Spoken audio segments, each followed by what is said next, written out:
Thanks for joining us, friends, on another episode of the Home Hero Podcast. Today we are joined by JR with Steady Home Maintenance. He's out of Jackson, Mississippi area. He's got about 7.5 team members. We'll have to ask about that point 0.5. I hope they're okay. And also just to further get a lay in the land, last year JR's company did about 800,000 annual revenue. He started the business in 2022, so he's certainly one of the larger privately owned handyman businesses out there. JR, thanks so much for joining us today, man. If you don't mind kicking us off with what led you to start Steady Home Maintenance? Yeah. Hey, thanks for having me. Always a pleasure to talk to you. So we started 3 years ago in the Jackson market. Eh, Somewhat planned, somewhat, yeah, it was planned, but we were flipping houses and still do. It's still a big piece of what I do. I've been an investor here for 5 or 6 years, I guess. And during that time, the 3 years leading up to starting Steady, the real estate market was nuts everywhere. It was here too, but we kind of saw a change coming in the volume of flipping we were doing, and knew ultimately that we always wanted to be in the home service space. That was always a plan. Wanted to be in that place. Thought we would do it by way of maybe buying a sub, like a plumber or an electrician, something else in the trades. We thought that was going to be the path, and just couldn't make any of those work. And then realized, well, we're already pretty familiar with subs. We've got a good relationship with realtors. We see a gap in the handyman market. And honestly, I think about that time was probably when I discovered the Facebook group too. And I'm alluding to the one that we're probably all in, the Yeah, the Handyman handyman. Journey Yeah. Mastermind. If anyone listening is not in there, it's kind of the handyman business Facebook group. Yeah, and it was I don't remember the age of it at that time in 22, but I feel like it was pretty dang active even then. Anyway, so I kind of jumped in there and got to looking around, and handyman just seemed like the gap that was missing, which is I think everywhere. I mean, that's just there's a lot of good folks out there doing this, but you just can't find them, and it's just one person. So anyway, we thought, okay, well, let's just take that and make that the launch pad to what we might want to do. And so I guess that's the lead up short version of how we got there. Somewhat by necessity because we also needed someone to do small stuff on rentals and things like Mhm. that.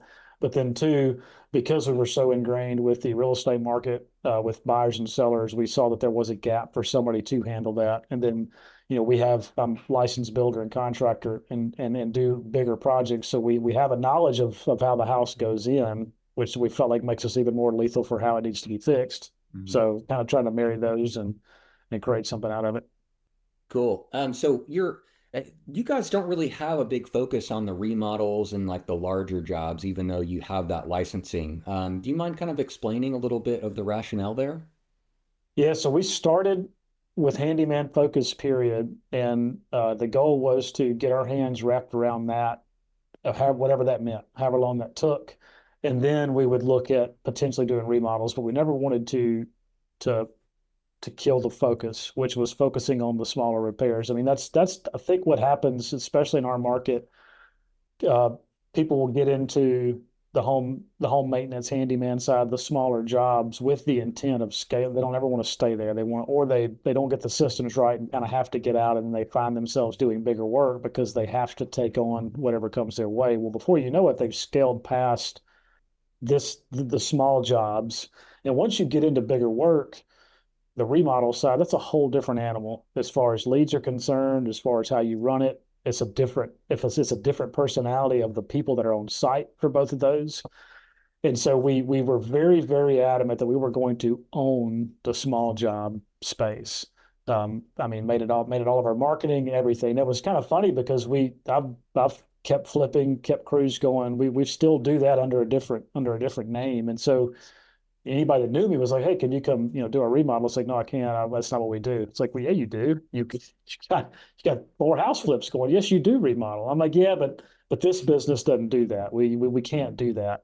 Mhm. I mean, it took us 3 years, I feel like, to get our hands around what we consider to be something we can now put gasoline on. Now, we probably still did. I would probably do three, 3 to 5 rehabs a year through Steady. But when I say Okay. rehabs, it was small stuff. It was less than 20 grand, maybe even 10. Like a rehab for us was, pulling out a couple of closet shelves and putting some new ones in, and maybe doing a countertop here or there. Um, we would mainly just handle the painting. We would sell everything else out. So like just those one-off things that came through. And then towards the end of year two, I'm in a home builders association here, and I've got a really close group of remodelers and guys that I meet with once a month through that, kind of like a mastermind. Mm. And me and one of the guys in there got to be just really close, and kind of got to analyzing each other's businesses and what he may struggle with and what I may have struggled with, and just areas that we may could team up. And so we kind of started working together some, started subbing more work to him, right? Just to start get a feel for the process. And in the interim, we got to be really good buddies over about a 2 year run. And then we officially kind of merged in together last November. And this is what, March, and we're recording this March 26th. So 4 months ago ish, 5 months ago, we officially started a remodel division, but it's Okay. completely separate. When you were getting started, was it tough to say no to some of those people that were asking for the bigger projects, saying no to money? Maybe yes or no. I'm going to say no. I feel like it's been a little bit harder lately, but in the beginning, no.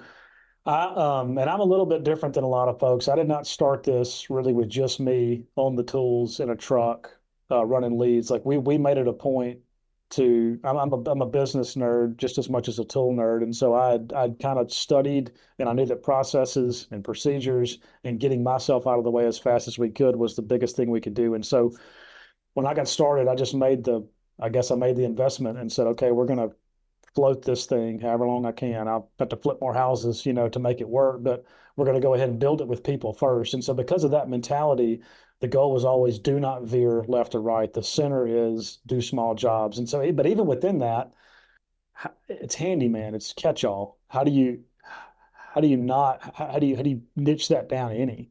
And so we've really had to work the last even up until just last week. I feel like in the ops meeting we were talking about some things that we didn't want to do anymore. It was time to niche away from. And so while we didn't have a hard time saying no to remodels, we probably had a harder time saying no to the stuff that we just like gutter cleaning. That was something Mm. that we did. That was probably the second job we ever did was cleaning the gutter. We don't really do that anymore, but it felt like an easy thing. It was on every punch list that came through a realtor's hands, and it was like, oh yes, yeah, we'll do that too. And so those things were harder to say no to.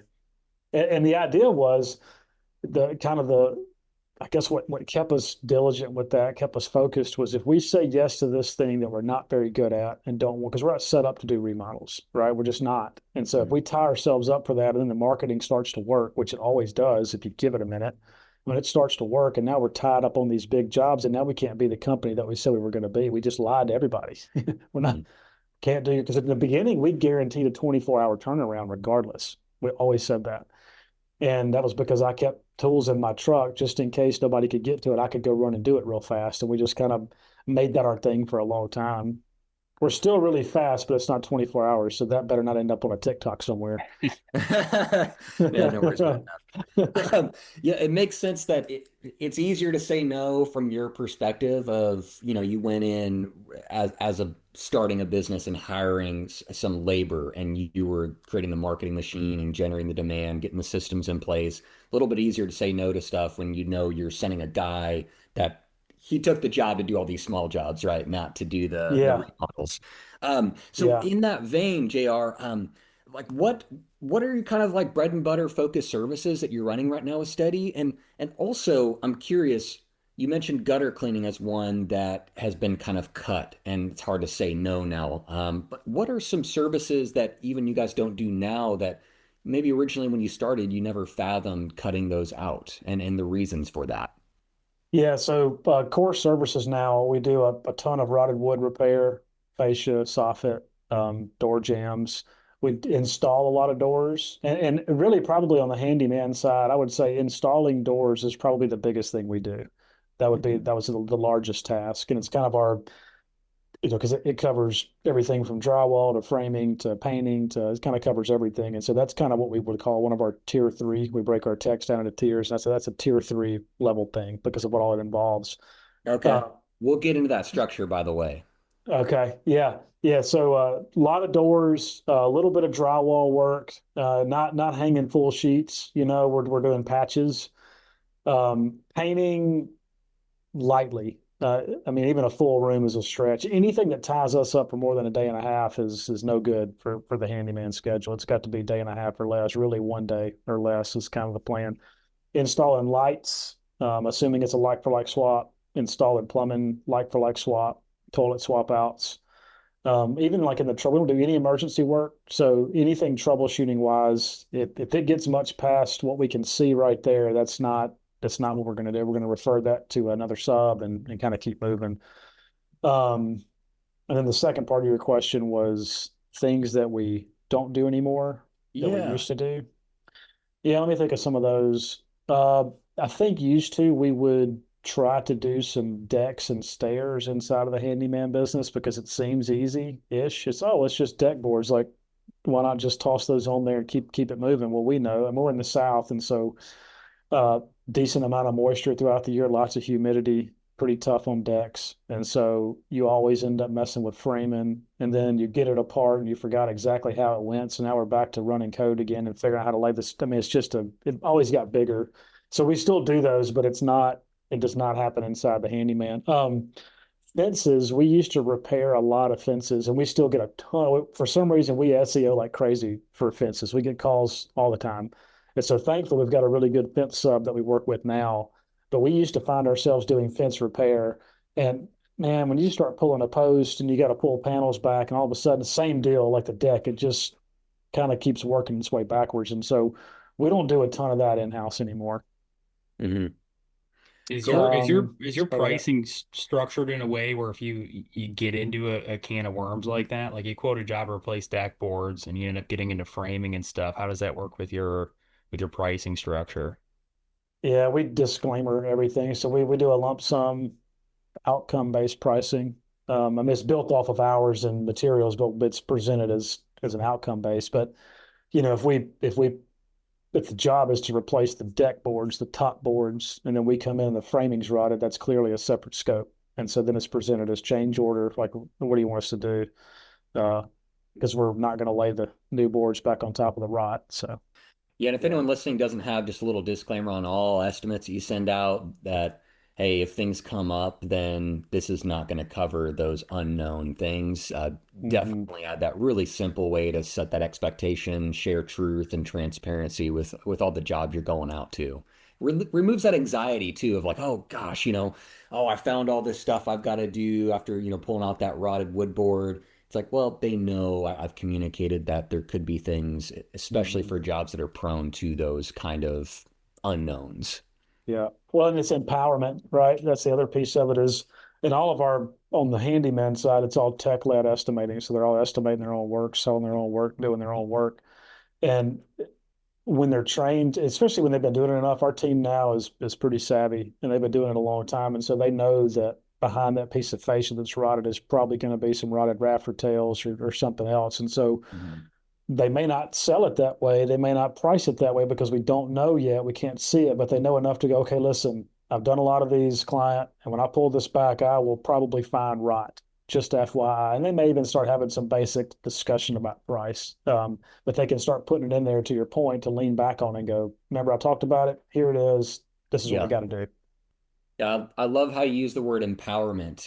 Because at the end of the day, especially when you have techs going out there estimating pricing, like doing all their own work, surrounding them with that transparency, the support, training. I'm sure, you hire guys with relevant experience based on the tier that they're in, but I love that word you use to empower your team so that they feel comfortable, confident going out there and doing the work that they need to do without causing business Mm. problems for, badly priced jobs or lack of transparency on the change orders.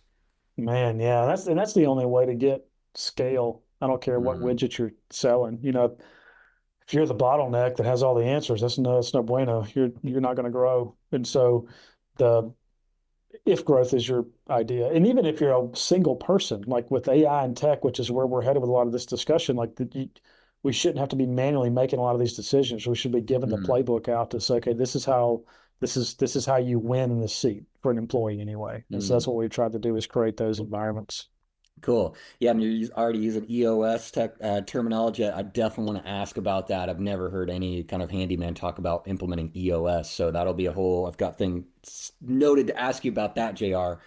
We use a system in our business, super powerful. So kind of leaning into the tech side of things. So you've got 7.5 employees. Like what is that employee makeup as far as office admin, technicians?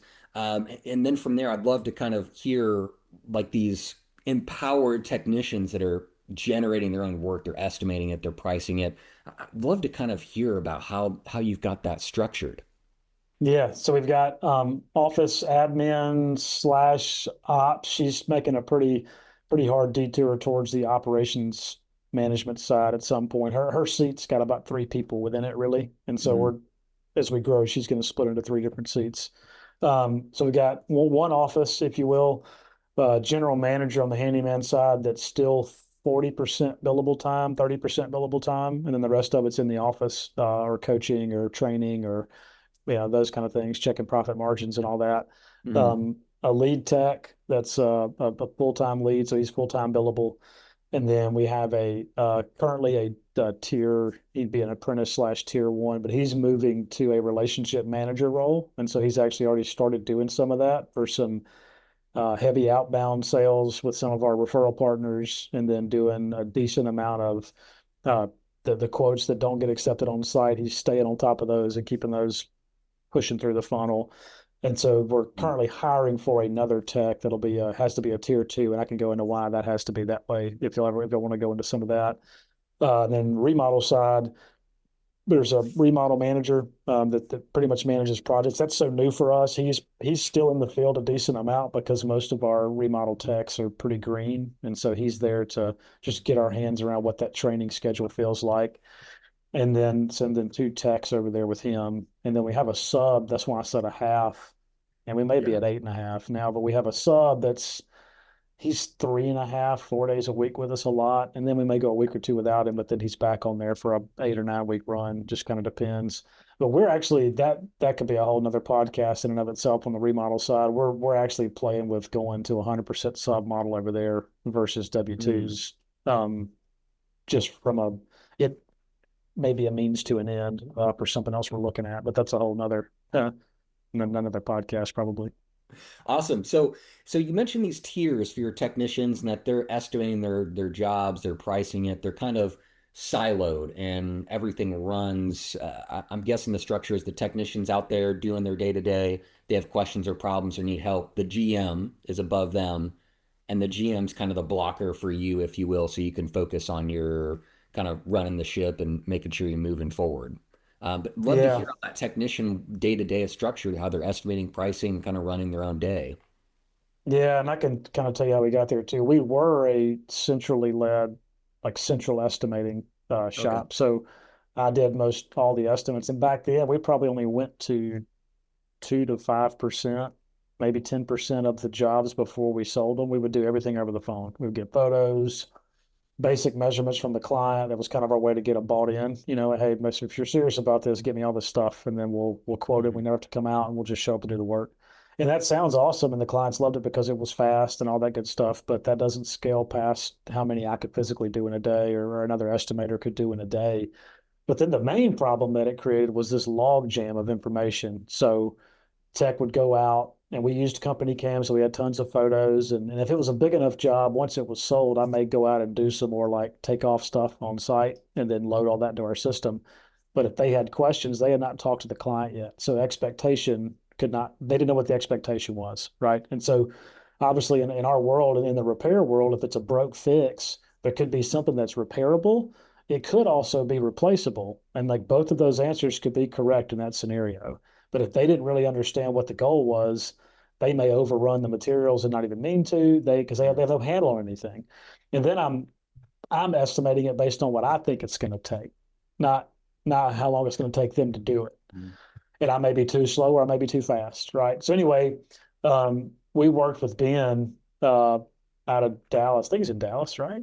Mhm. Um, anyway, Yeah, been out there. and it, what was that? Yeah, Ben Alexander, he's on our Yeah, Handyman Success podcast, and yeah, very accomplished in kind of the bigger yeah, scale handyman space. Shout out to Ben if you're out there listening. yeah. Shout out to Ben. So we worked with him for he and I. He was one. It was two guys that I talked to early on that had scaled way before we ever started. They were kind of nice enough to kind of open Mm, up the playbook and tell me some things. And so a lot of what we do is loosely based around some of their stuff mixed in with our little flair to it. But yeah. the we swapped over to this model where the techs are leading the estimate, which is no different than any other trade. Like all the electricians, all the plumbers, they all do it this way too, right?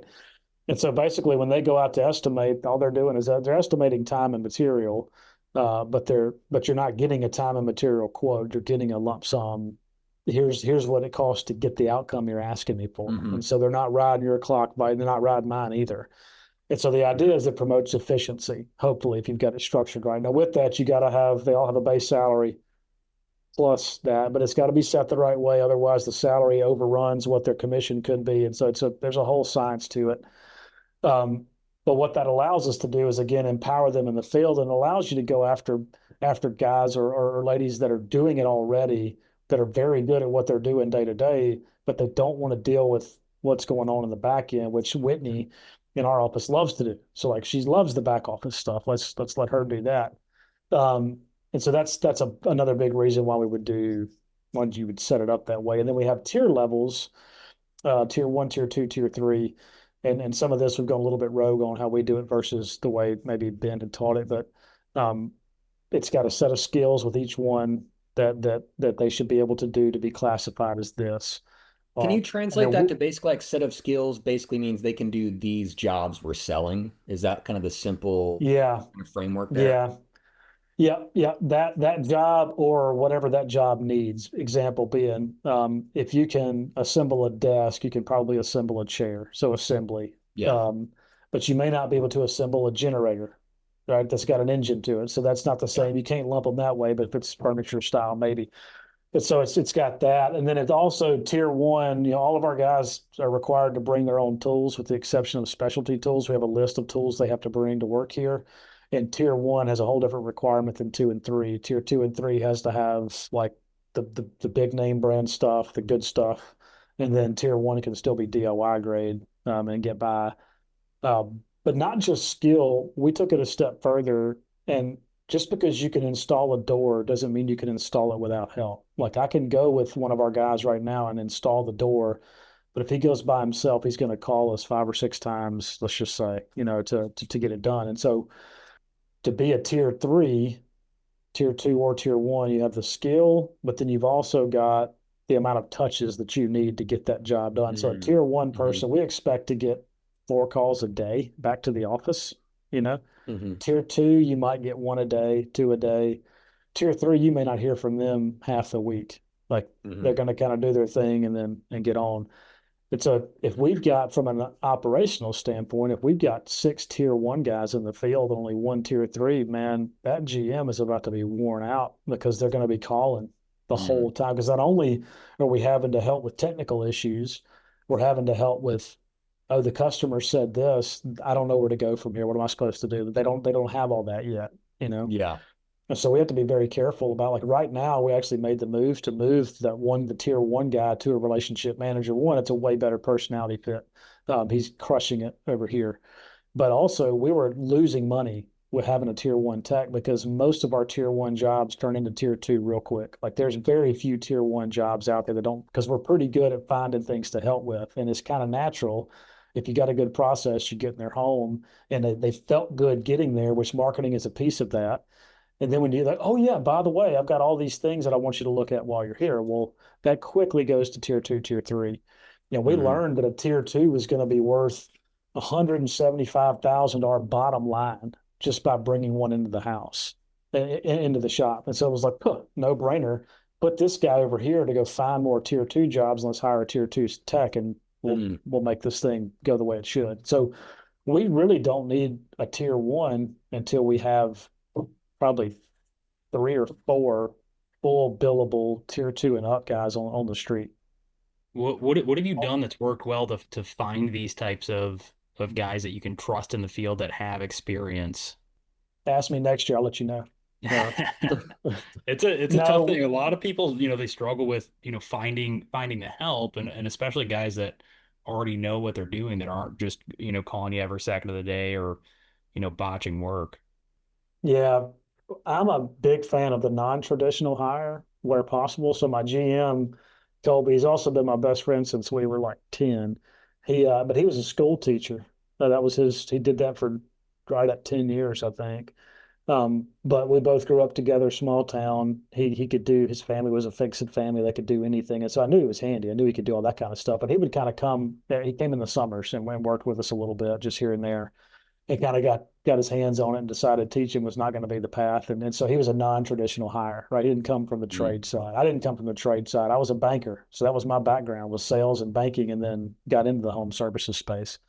And so I think there's a ton of me out there that are looking to do that, to get out of whatever they're doing mhm, and take that skill they've already learned. Like you think about a guy who was teaching seventh and eighth graders and making them all focused on getting to the end goal the right way. I mean, that's a skill that can be heavily tapped into for what we're doing here, right? To implement a training program, to make sure that everybody's hearing the same voice from top to bottom on the culture, et cetera, et cetera.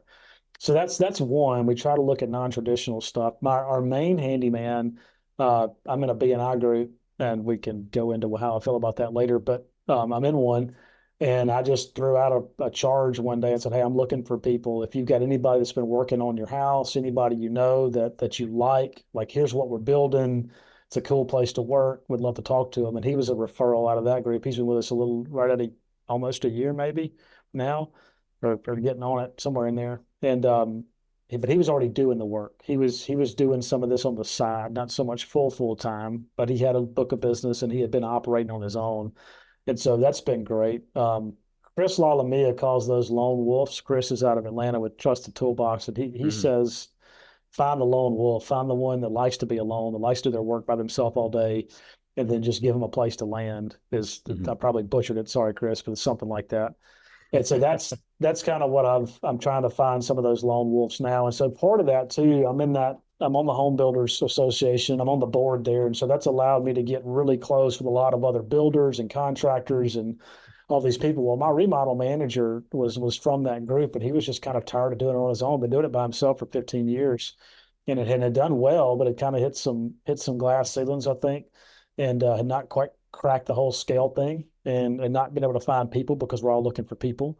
And so um, that's been another avenue that I didn't see coming that has allowed us to hire people. I think we're going to have another little merger coming in the next 6 months or so that's going to come with some people. And so I mean, it's just a happy accident because I've been in this group and got to know these people. Mm, And so that is not really one that I can put well, here's the playbook for that. It's just get involved and get around yeah. people. But I think the next phase that we hadn't tapped into yet is our social media. And so we've really been pushing our content and how we do that. And that's just Mm, getting more eyeballs on us. It shows some of the fun stuff we're doing. It shows how we operate. I think the next move is going to be to turn that on to be a recruiting tool. mhm. Um, and we've tried some of the Indeeds and things like that. We've got a power washing business too, and we hire a lot of people off of Indeed from there. Um, and one thing, Jason, I don't know if I mentioned this on the last call, but we we have been trying for two different school systems in our area. We've been trying to set up a pipeline of students from those schools to kind of interview them throughout the year. It's almost not. We have VOTEC, we have trade programs, but this is more for the students who don't qualify for that because they're in sports or something else and they don't have time to give up 3 class periods to go do tech school. They've got this little Mhm. program they're trying to create where they give up like 2 free periods a week. And then we would get them for that amount of time and kind of interview them for a whole year, basically. And we're Mm. trying with that, but the funding's just been off. And so Yeah. we're starting to get hooks in the water.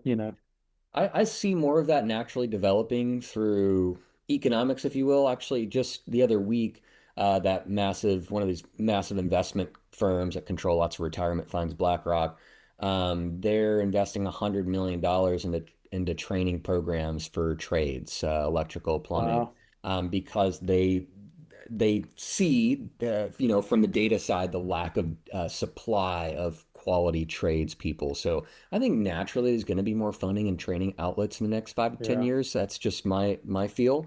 Well, BlackRock, if you're listening, 601-416-6162, we'll take 1 million of that. That's all we need, just 1 million of the 100. And we'll put it to work here. We'll train them, whatever, you know. Just 1%. Yeah. One common denominator that I've learned since being in the industry since 2017, 2018, what you exhibit so well, JR, is that there's this underlying success factor of business owners that are naturally in their community. You create relationships. You're in the home builders association, so it creates relationships to find these non-traditional hires. It creates obviously relationships for referrals, and just naturally builds up this kind of like hometown reputation for your business. And I think that you do that really well. So I commend you for that, and just want to make sure our listeners understand that there's this web underneath it all, that if you are naturally a part of your local community, it's like this secret sauce that goes on top of everything that you're doing. Mm. And well, thank you for saying that. I would say I thought that for a while though. So coming out of the banking world, you kind of have to be Mhm. in the middle of everything. You all the chamber stuff, all the things, shake the hands, do the BNIs. It's just what you do. Well, when we got into flipping houses, um, I did that for 3 or 4 years before we did, maybe 5 before we started the handyman. But that's a fairly autonomous act. I'm not going to the chamber and asking people to let me buy their house. We're doing direct mail. And so it's just kind of direct to seller. There's not a whole lot of community involvement there. And so when we started the handyman, I was so adamant about not being the bottleneck, not being the center, not being the focus, that I kind of disappeared for a while, like doing our house flips and starting that. I kind of went under the radar for a minute to get it all built out. And then probably home builders I was always involved in. That was a little bit different. It was an association, from a political standpoint, it does a lot for the home building industry, and which is what we touch. And so I wanted to do that. Um, but from like being out front in the community, it was probably not until halfway through year 2 of steady that I kind of came up for air, and I was like, hey, I need to, and not that, I mean, I was involved already with like church and different things. So like been here 10 years, we were connected, but it wasn't until like coming into year 2 or mid year 2 where I made a decision to go, hey man, I think you need to show your face a little bit more and like remind people that you're behind this thing, and that here's what you're doing for your community, et cetera, et cetera. And so now we've made a further push into that. And now I'm at a point, even with the socials, where I'm trying to find out, how deep do I go with that? Do I continue to be the face of everything? If we're really going to scale this thing statewide, which is the plan, I got to start weaving some more characters in here somewhere, is what it feels like. Maybe not. Maybe I don't. So that's kind of an internal battle, I think, that we're struggling with. Yeah. I think if you really enjoy like the content and video creation, you can almost plan for that to be a big part of your role, if you will. I think Yeah. statewide probably doable. Nationwide, you probably need to add some more hours to your day. Yeah. Yeah. uh, yeah. So the community piece definitely helps. There's a lot of little ancillary benefits that you don't think about coming from Mm, that. yeah. And I think really what it is, if anybody's listening on that, if you take a marketing approach to this, it's just, when you're starting out, you don't have a lot of money anyway. And so the only thing you got is you. And so you can't be in all these groups at one time. Like we weren't in BNI for several years. We were just in our home builders, and I had a nice network of subs, and that's who I throw business to, is those guys for the most part. And so if you join too many of these groups, at some point you're lying to one of them, because you're not going to be sending every plumber all the business, Mm, right? If there are 4 groups yeah. of 4 plumbers, like you just got to pick one and go deep. And so the association thing that I'm in at home builders, I wouldn't say that we get a lot of business out of it, but it's been great for my business. Mhm. From having guys around us that are doing good stuff, being in those rooms that we otherwise wouldn't have been in with developers, and just hearing how they think. Mhm. And then of course some of the hires that we've had recently, I think I've made 2 or 3 hires out of that group. So, or mergers or partnerships, or however you want to put that. I think that's interesting. You said you didn't get a ton of work out of the groups, but you still got a lot out of it. I had a similar experience with BNI, the local home builders association I was in. We had a professional remodelers organization. And I don't know over the 5 years if we got maybe 2 projects, out of some of those relationships, but there was a ton of business to business relationships. My CPA was in our BNI chapter. Yep. Every door direct mail, there was a marketer in the chapter. So there was a bunch of relationships we were able to establish in those groups that didn't necessarily lead to more work, but still helped in the business. So that's interesting. It sounds like you had a similar experience. Yeah, for sure. Yep. And I think BNI serves its purpose for us, but and we did about 24,000 out of it last year in our BNI chapter of Let's talk about, you seven. mentioned BNI. I'd love to Uh, get your personal experience as far as steady goes. And I know you're involved in a lot with the flips and there's a lot of stuff, guy, or to our listeners, that JR does, that's not in steady. So I'd love to hear your perspective experience about BNI. Yeah, yeah, and we can talk about my insane web of things another day because I have some pros and cons to all that stuff too. All the other things that we touch, but BNI, I fought that for a while. That's a business networking group. Business Mhm. Networking International, I think, is the actual Yeah. acronym. Yeah. And the idea is you're in a room with one person from each business, each type of business. So there's one handyman, one plumber, one electrician, one attorney. It just runs the gamut. And you Mhm. mentioned a few marketers, all those things. And so you have your protected seat. And the idea is you only share business with each other and you're kind of working for each other essentially. And you meet once a week, huge time commitment. The money's a few $100, but it's the time. You have to meet an hour and a half every week as a group. And then you're supposed to be having a certain amount of one-to-ones, like one-on-one meetings with people in the group. So it's a big time commitment. But we did 20 something thousand last year out of that group. So I mean, not a Mhm. bad piece of the pie. But if you look at the time invested, I don't know if that's my best place to be. And Yeah. it's kind of a catch-22 because BNI likes certain chapters and it's chapter specific now. So, ours has got 17 to 21 people depending on time of year. Some chapters really like it if the owner is there. They're not a huge fan if you don't own the business. They don't Mhm. really, it's Mhm. almost like they don't. And I disagree with that because I just feel like if the right person's in there that can make the right decisions, then they should be there. Like if I hadn't trained my guy to be empowered enough to sit in that room, then they won't like him. He can't make a decision. Mhm. So anyway, but as an owner, if I look at that and what we're looking at long term, I don't know that that's my best. I think we will probably always do it in each market, but it won't be me that's in the group. I think it's got to be somebody a little bit closer to the fire. Because even now, the referrals come in, I'm sending them straight to the office so we can get to them faster. Than Mhm. I don't need to be in the middle. I'm not going to do the work. Yeah. Um, but it's given me a good resource. The electrician there's become a really good friend of mine. He in turn has joined Home Builders. He's become our go-to electrician. And there's many a time where me, the electrician, the plumber, the roofer in the group, we're all on the same project at the same time because we're Okay. working together. And so it gives you a cool little networking group. Yeah. What was your experience with BNI, Kobe? Super similar. I didn't get anywhere near $20,000 worth of work out of it. But some of those relationships, I mean, my drywaller was in our BNI chapter, our HVAC guy was in the BNI chapter. Like I said, my CPA was in my chapter. So, a lot of those business to business relationships, Mhm. that made it worth it for the year that I was there. But once I established those relationships with those people, I was like, is this really worth the extra, 2.5, 3 hours a time a week when not getting business referrals from it? I've already got the relationships with the people in the group. So I ended up Yeah. stepping back from it. But um, it was a net positive for the time that I was there, but it's super chapter specific, Yeah. Yeah. depending on your location, what chapter you're in. They all have kind of a different personality.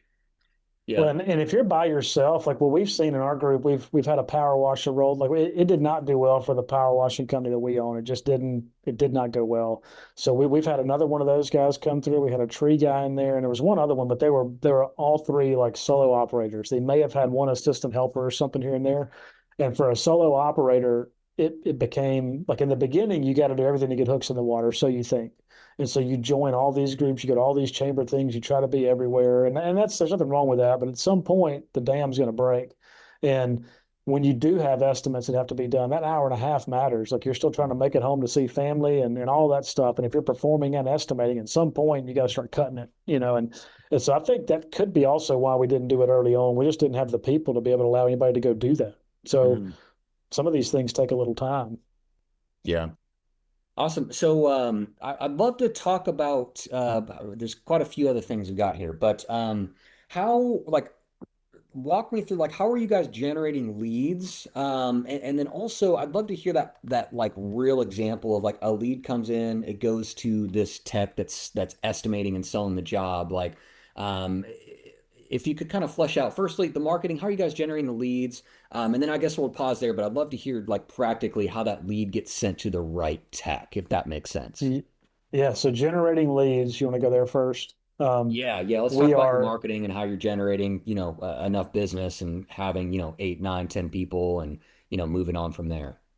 yeah, and it's taken a lot of forms. I mean, that's something that gets constantly evaluated. But today we do Google Ads, your pay per click, and we do LSA. Um, we post on all the socials, but we're not doing Facebook ads. I've done a lot of those in the past. I can talk about that.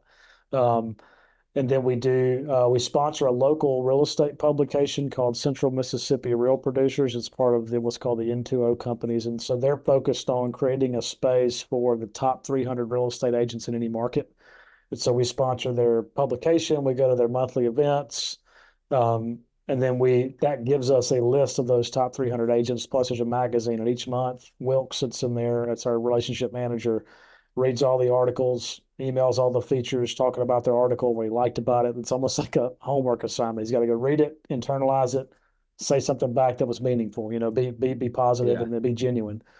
And right. then he I goes love through that. and looks at all the ads that are in there. If there's a home inspector or whatever, it's like, hey, saw your ad again, thought about you, et cetera, et cetera. And so that one's harder to measure. It's hard to Mm. measure ROI on that. It's just be there, be present. But we've done some direct mail. I do that once a month. I mean, once a year, maybe in the home, in the handyman space. I do it a lot with the flipping. And then we do some newsletters to existing clients inside of Jobber. I think that's it. And then we'll sponsor like some local events here and there. But that's more just because we just want to help. I wouldn't say that we do that because we're going to get business. Sure. Um, That's a good but yeah, heart to hold that's in business. Be in your community, have a heart to help people. In my experience, when you kind of maintain that posture, it builds up this traction and this demand for what you're providing because people recognize like the best businesses, they truly just want to help. that's right. Yep. And then of course all of our trucks are wrapped trucks and trailers, and that Mm. does a ton for us. And then we're starting this year. We realized that, and we may be headed here too, but we realized that long-term clients, repeat clients are worth like 6.8 times more to our business than, Mm. well, no, they're worth 13.2 times. Referrals are worth 6.8 times more. Once they stick, they're worth 13.2 to 14.6 what a one-time client's worth. So now we're looking at, okay, how do we generate more referrals? What's the referral program? Because saying you've got all word of mouth, that's not very good. I can't reproduce that until I make a system that reproduces that. And so that's what we've been digging into this quarter and next Mm. quarter. That is super sweet. Bef I definitely got to go into that. So any of our listeners, You check said out Steady. tax. What's that? No, go ahead. Sorry. Check out Steady Home Maintenance. Like, give them a Google search, their website, their personality, their culture. You're gonna see like this underlying current of this attraction that comes into their business. That of course there's website marketing, mailers, reviews, all this stuff, but it's surrounded by this authentic, amazing brand and personality that you guys have created. So you're one of my favorites to share in that vein, JR. So 13.2, the value of a repeat client is 13.2 times like a one-off client, and then Yeah. 6.8 times value of a one-off client is a referral. I that kind of tracks in my brain if I had to come up with some estimates of value. How are you getting these numbers and this data? Yeah. Well, before we go there, we got to plug you because y'all do our website, and y'all took it over. I guess that was probably a year ago. And then y'all do, so I mentioned we do a newsletter outside of Jobber, but y'all do a newsletter as well to our whole list. Mm, Y'all do a feed that goes into our gallery. So like there's a ton of stuff that you guys do at Handyman Marketing Pros for what creates that vision. And so I don't have the data right offhand on what the website might bring in. I don't care if it's zero. because when people go there, it does tell the story, right? Because they are going to check it out, whether they're filling out a form or not. They're going to that website and they're seeing these Google ads, which y'all have helped us craft and talk through and figure out how many we should be doing. Like there was even one time sorry, I got to say this. I sent an email to, I guess it was Taylor or somebody in your office. And I was like, hey, I'm thinking Mm. about doing this. And I didn't really ask. I was more saying, here's what I'm about to do. And she very lovingly, like y'all always do, said, hey, maybe we should consider not, but she didn't say it that way. She was like, well, maybe what if we just looked at this data right here and like then didn't do that? It's like, hey, I see what you want to say, which is, JR, please don't do that. Please just stay the course. And so we have people better than us helping us make some of these decisions. And so if you're not Yeah. dealing with Jason, y'all should be. I appreciate the kind words, JR. And Yeah. I think you explained it so many ways of how our clients would say, like, yeah, they do some posts and some feeds and the website. It's really orchestrating this like underneath the surface is SEO rankings. People, you mentioned, SEO being really good for fence repair. That's a big kind of secondary target. There's all this algorithmic, this tactic that we know works. We just kind of hook into your business, deploy that on Google through the website so that we could start to build up more traffic, find have more people find you for handyman near me, stuff like that. So Yeah. um, appreciate the kind words, man. There's so much that goes into great marketing, and I do know doing this so many years, when we have a client that has the media and photos and personality you guys have, the amazing authentic 5-star reviews that come in, it just makes good marketing great marketing when you're pushing out amazing people and amazing Mhm. culture. Yeah, I appreciate that. And it takes time though, which is a good segue back to your last question of this data, this number I Mm. spit out of, 13.2, whatever it was. How do we have that? Man, it took us 3 years to get this data that I'm about to talk about. And we have it because I'm ruthless with tracking numbers. Like I'm just even in the beginning, and I'll tell anybody this: just track everything, even if you don't know why. Just start a spreadsheet and start tracking this stuff. And one day you might need it, you might not, but if you do, you've got it. And so aligning yourself with a good CRM of some sort, something that you can track what's coming in and what's going out. I'm not talking about P&Ls at this point. I'm talking about just leads coming in, estimates and invoices, jobs, those kind of things. Having the data is key. If you've got data, man, you got power. You look at any of these big companies in the country that were probably all invested in the stock market, and most of them are their data. They've got a lot of data behind them. And that's really what they're generating is the data. And that's what's powerful, Mm. not just the widget. And so the data helps you make a decision. And I knew that very early on, which is why it's really hard in the beginning. And this goes back to one of your initial questions, Kobe, of how did we stay the course? Well, I knew that we had to get to year 3. Like that's just where we had to get. So it's just like some of this stuff matters, but in year 3, we're really going to have the things that we need to start making decisions. And so now, because we track everything meticulously as it comes in, and we're still refining this, I think we're pretty good at it, but we still refine it almost weekly sometimes in what we're tracking. But about, I guess it was the end of last year, we would have had enough customers to cycle through for 3 years. And so now I know what the lifetime value of a customer is. I know what the customer acquisition cost is, and I know what the lifetime value is because they've had a chance to cycle through. But they Mm. can't be a lifetime, you can't get a lifetime value if you're in the first 6 months. That's just not going to be very good.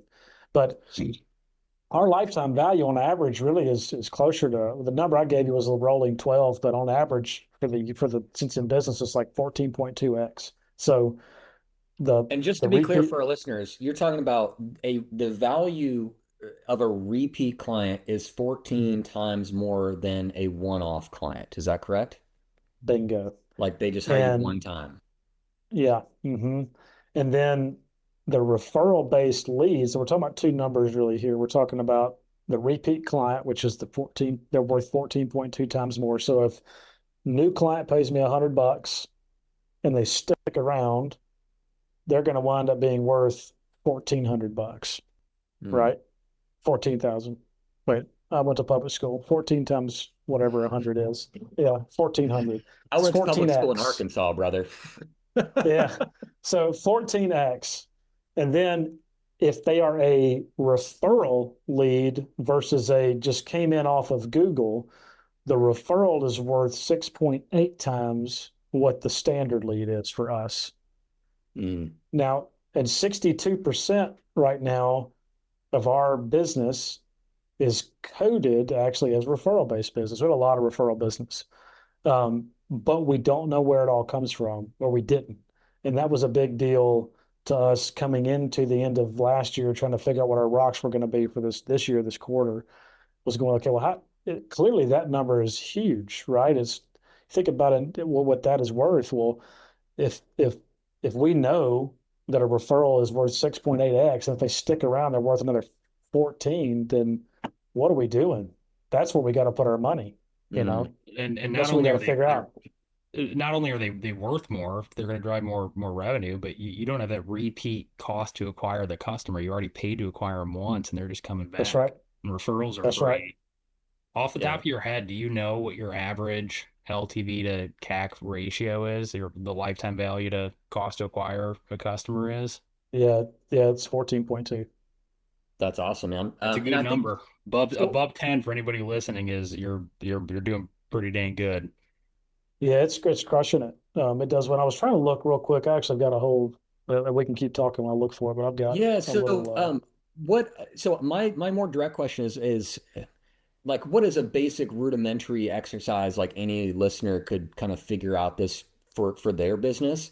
And I want to also emphasize that the numbers, even if you don't do the exercise, you can rest assured knowing that your repeat clients are incredibly valuable than the one-offs. The referral, everyone knows, oh, that referral lead is so much higher quality. They're more ready to hire, if you will. There's less of that friction in the sales process, price, etc. And also understanding these numbers has this like grounding effect when you start to grow, when you start to invest in more marketing, that even though, your cost per lead in Google ads last month might have spiked to like $60 a lead or whatever a high number might be, you know that in there's going to be some repeat clients. There's going to be some referrals that are generated. And so you're planting these seeds that are ultimately going to produce this 13.2, 14 times value client that's calling you back, 4 times a year. So, Yeah. so you're connecting into Jobber. What would you say a really simple practical application if someone wanted to know this for themselves, if they were curious about their own numbers, what would be a good like place for them to start and start to kind of get these numbers for themselves? First thing you got to do is track your leads coming in. So how many folks get keyed in as a lead? Now for us, we don't. Not everyone that comes knocking on our door gets put into Jobber as a lead. Um, Once they're qualified, so we have a little bit of a filter in there that says, "Oh wait, they called about a roof. We don't do roofs. Like there was a that's not really Mm, a. We're not going to be able to do that." We don't screen them too hard, but if it's a sure enough, heck no, they get pushed out. But you got to start by tracking your lead, number one. And then you've got to track from there to get one of the numbers we just said was the CAC or CAC, as you hear people say, customer acquisition cost. And so that's not cost of lead, that's cost to get someone from the door to a paying customer, right? And so from there to there, there's a couple of steps you've got to hit that you got to know. So you got to know the lead came in, boom, track that. The lead got a quote, boom, you don't want to know that. That's like a pull through to a quote. The mm, quote accepted or didn't accept. That's another one. The quote goes to a job, the quote goes to an invoice. And of course, did you get paid or not? That's pretty important. But that data right there from lead to invoice is what gives you those numbers that we just talked about. But then you got to be inside of a CRM that lets you go back to that same customer and run a job under that same profile. Otherwise, you can't track the repeat number, the which one was mm, already a customer. And mm. then, of course, inside of that, we track lead sources. Was it a realtor? Was it word of mouth? Was it Google? Et cetera. And then that Cool. lets us know, of course, which one is worth the most to us, you know. And Mm, so another way to think about that CAC to LTV that Kobe just mentioned, that's telling me for every dollar that I spend to acquire a customer, what's coming back to me, right? So if you look at it that way, for every dollar I spend, I'm getting 14 back. How much money can I spend? Like, mm, here's an open check, put it to work, please. And that's what you run into in a smaller market, though, is at some point you kind of tap yourself out and you have to start getting yeah. creative on where do you spend the money. And so we've had to get creative lately on how we spend the money. Because I was only at and that's an average right on the value. So there's some months that we were way ahead of that than the 14.1. But Mm, I'm only at 5% of my revenue on marketing. And really in the way we're trying to grow, I need to be at like 8. That's where I'd like to mm. be. But I don't know where else to to put it. Yeah. So that's a good transition, man, into like knowing your territory. You're in Jackson, Mississippi market. You mentioned before we hit the record button, it's a lot smaller than Dallas or Los Angeles or whatever. So like in that vein, what are kind of your thoughts on, because it is a battle because you see other people doing like in your case, like, well, how do I get to that multiple millions with wait, like 3x more trucks on the road, but backdropping that with the reality of, you're just in a smaller market. What are your thoughts on that? And two things globally, and then we can look at a number of pieces. And this is again, regardless of what widget or what you're looking at, you could be looking at somebody who's just a successful person. They're in a different race than you are. They started at a different time. Mm, It's a different track. There's different resources, different connections. You cannot look at someone for comparison. There's danger all over that, obviously. hmm As a measuring stick, as a what's possible, okay, maybe. You just got to have a bridle on that's pulling you back, saying, "Hey, don't compare, it's dangerous."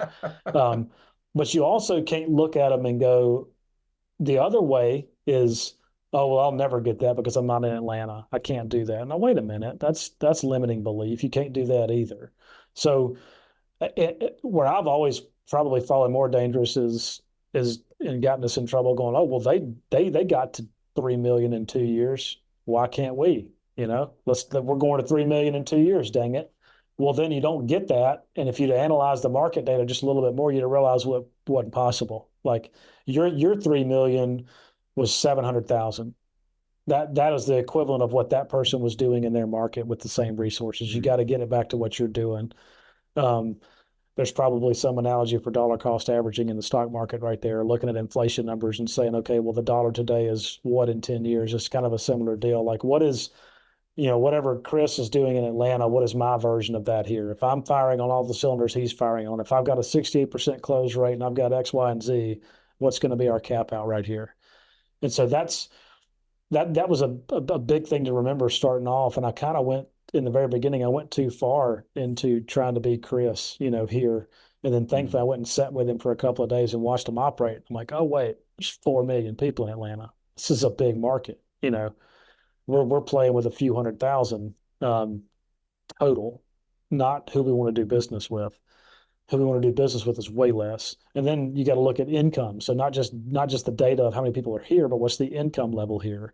And then just go right through your territory. If you're a handyman, go right around. Do people fix their houses or don't they? If they don't, if the care is not there, you may have a hard time fishing in that pond, you know? Uh, so you have to do all of that research too, so that you can be realistic on what's ahead of you. There's mm, nothing worse than picking, especially like in a sales world, if you're if you move the goalpost on Kobe every 6 months and didn't have data behind it, just thinking, oh yeah, he's got to sell 1 million or it's not going to work. Well, man, what if he could only sell 500,000? Now there's a funny story here though.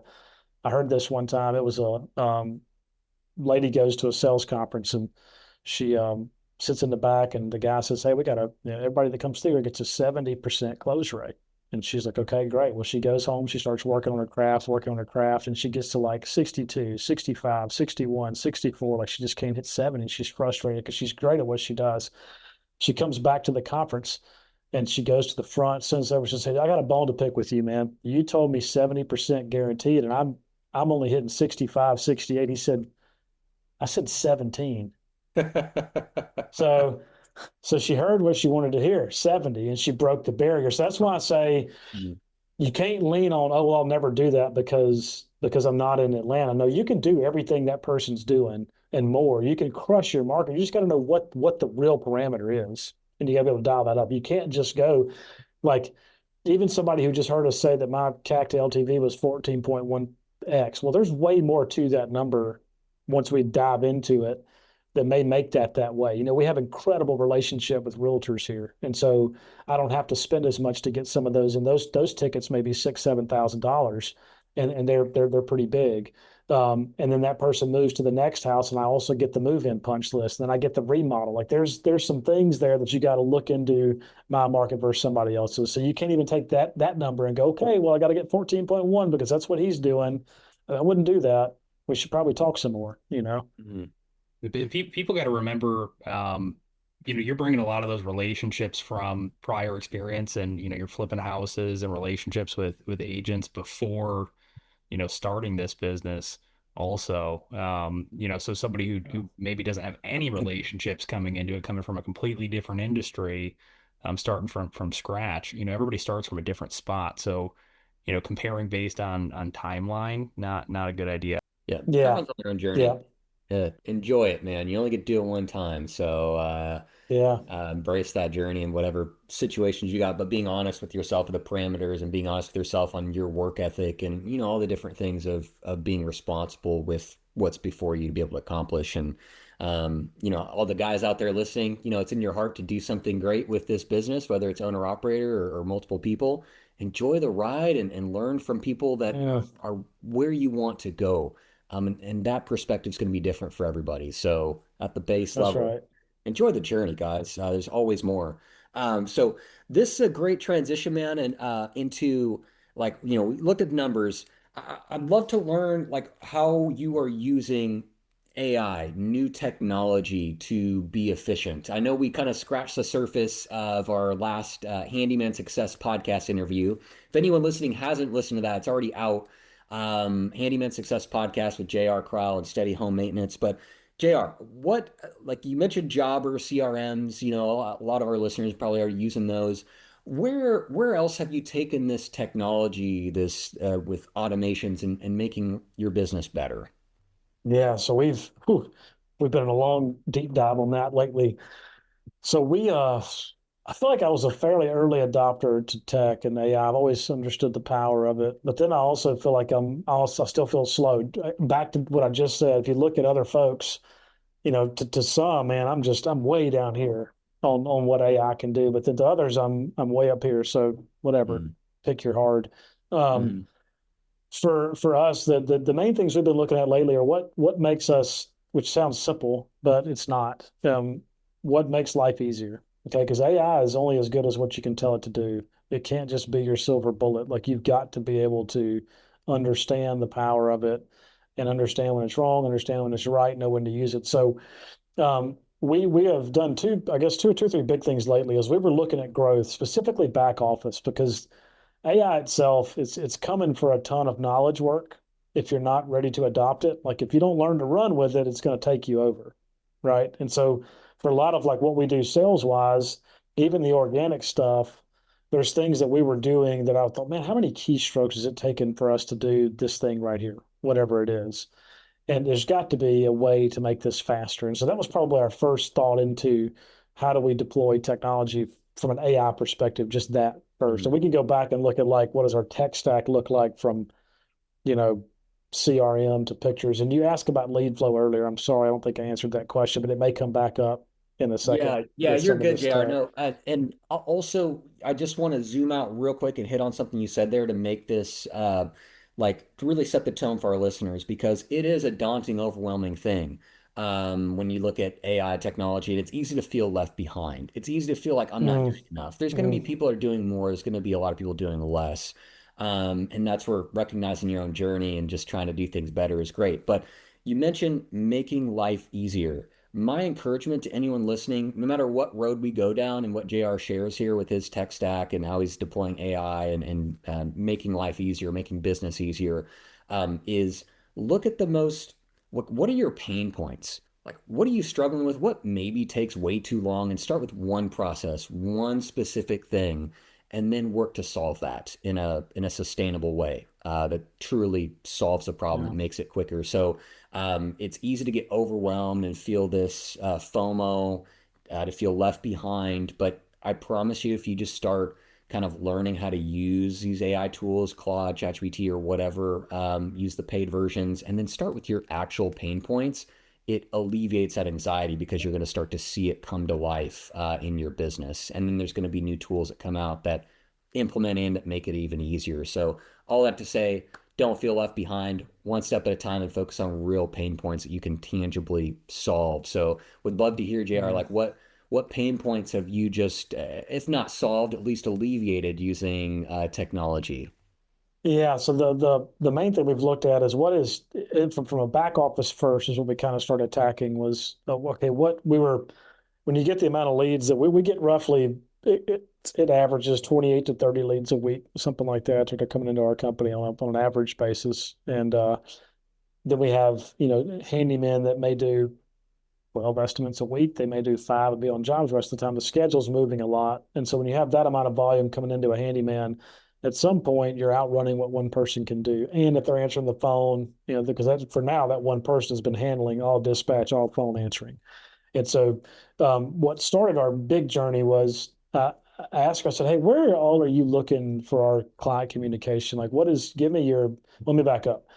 We do quarterly task audits, especially in the back. I do it on myself, and then I have Whitney and Colby do it quite a bit. And I have a Colby, not a Kobe, but a Colby with an L. And we do task audits to make sure that things have not crept into our scope that shouldn't be that seats problem, right? Because it's very easy, especially if you're go-getters, to go, I'll handle that. And then before you know it, that's become normal. And that wasn't part of your job. Doesn't mean you can't do it, but you taking that away from another seat means that seat doesn't get to do what they're supposed to do. And so we audit that regularly. Well, during one of the audits, I was looking at Whitney's audit list and I was like, dang, she is checking like Google and Facebook and this and that. And there's like all these different things she's checking, trying to see how clients are communicating. It's like, wouldn't it be great if there was just a dashboard? It's like, how do we fix that? Number one, because I'm looking at, well, if I had to hire somebody just to start managing some of that, it's like, I can't really justify. That didn't feel right. Like that number doesn't matter. And that's a whole other set of numbers, knowing what your dollar per revenue should be on your labor costs. So there's all that comes into play too. So again, a data-driven decision going, we can't afford that. Didn't make any sense. So what's the next option? And so then we started playing with AI. And so I guess my first dip into AI really was kind of using like glorified Google. That was how I got started. And then it turned into where I use Claude and they're all good for certain things. So Claude for me is great for writing code if we're doing anything with technology, trying to connect systems or whatever. But he's also my thinker. He's like my fractional CFO. It's my board members. It's that kind of think work. I literally spend an hour and a half every morning with Claude thinking through stuff. That's how I start my day. After I read and do Bible study and stuff, it's an hour and a half with Claude thinking, and that's where I Mm. solve a lot of big problems. So I started using it there, like building out what do we see, or I may take all of my reports out of Jobber, throw them into Claude, and say, give me the rundown that I need for the month, as if you were my going to a board meeting, and he starts spitting out all these numbers that I just gave you. Mm. And so like d data crunching manually is still a good thing, kind of like learning long division before the teacher Yeah. gave you the TI calculator, doing it manually, especially if it's your job, like it's Colby's job to understand job costs. And so he still looks at every job one by one every month to see what's going into them and what's coming out of them to make sure that we're not just trusting data and not catching patterns. He can catch patterns. There's still things that AI can't do, which is have feeling about that kind of stuff, about the people doing the work. Mhm. So we use it a lot for that, crunching data, things that took us a little bit of time, unless it's stuff that we should touch. Well, then we started looking at, okay, well, if we want to grow, dealing with customers is what I mean by that is the customer flow. The lead comes in and it works its way to the tech and it gets on the schedule and somebody's got to call them.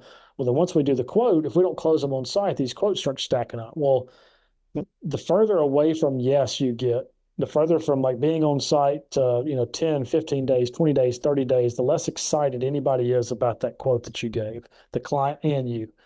And so there are good reasons why they wouldn't say yes on site. So we got to find a better way. Well, if our handyman that quoted that on Thursday goes into Friday and he's got two jobs and then two more estimates before the day is over, and then Monday starts and he's got five jobs that week and six more estimates, like he's forgotten about this thing. This not because he had malice, it was just because he had a lot going on. He can't keep that in front of him.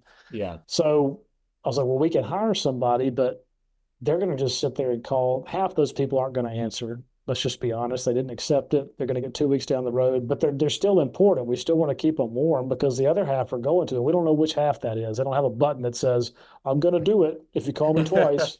Yeah. I wish they did, but they don't. So well, there's got to be something. So then we started looking into AI for that, and we ended up using Hatch, and then we're in month 3-ish. We just got it fully deployed, so I don't know if I give it a fair shake yet, but Sure. um, we're we're using AI to follow up on quotes until somebody raises their hand and says, "Yes, I'm still interested." Then it goes to a human. We're using AI to be the first touch when somebody fills out a form. They immediately get a, it doesn't matter where it comes from, it all leads into Hatch, and they immediately get a response that says, "Hey, Jason, I saw you wanted to get your door repaired. We can't wait to help you." And they may ask a question like, "Is this an exterior or an interior door?" So it makes it feels very real.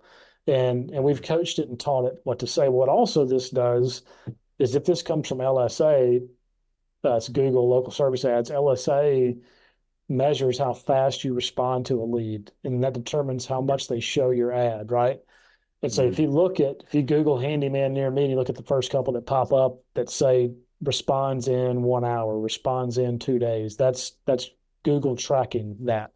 Well, if somebody calls on a Friday, we're not open Saturday and Sunday. They call Friday at 5, already closed. It's going to be 2 days before we call them back on Monday, right? Or respond back to them. So now Hatch 24/7 is talking to people. If we don't answer, it's sending them a message saying, "Hey, sorry we didn't answer. We're away from the phones at this time. Here's our normal business hours, whatever." We've also deployed Hatch Voice though, so they're actually going to be answering the phone whenever we don't answer too. So there's another Mhm. piece of that coming. But what that does for LSA is now it says responds in seconds, not Yeah. minutes, not days.